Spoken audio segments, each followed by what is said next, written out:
The explosive did not bring down any major avalanches. 14 and a half years ago, I was the photographer on Jason Moore's first story that aired on Channel 2. This issue, He already had 5 years of television experience under his belt, but he was still that skinny kid from Seward.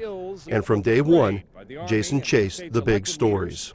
Politics, This is where Sarah Palin will be introduced to America. murder, Evan Ramsey awaits his sentence, which could condemn him to prison for the rest of his life. and natural disaster. By this afternoon, the winds became so severe, firefighters were more concerned about saving themselves than the homes around Big Lake. He introduced us to Alaska stories. After drifting around the state for a few years, the family came across this property along McCarthy Creek, an old mining claim smack dab in the center of our nation's largest national park. And gave voice to Alaskans with stories. Ask for it. With his heart condition, Sean tires easily. He's often cold. His muscles are deteriorating. But he still beat me. He took us to the remote corners of our state. The dunes are moving slowly in geological time.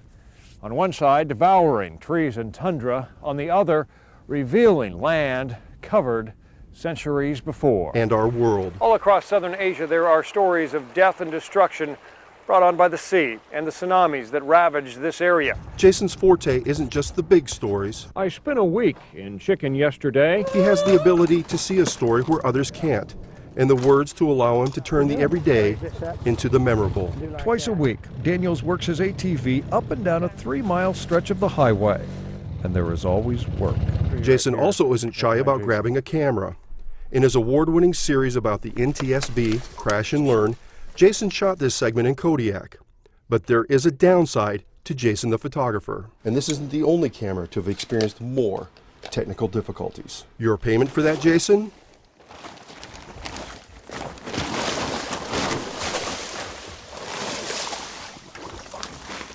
You didn't really think that you were going to get off easy, did you? 3 days into McCandless's walk into the wild, he writes in his diary, "Magic bus day." So, Jason, your award-winning run of taking us into the wild has come to an end.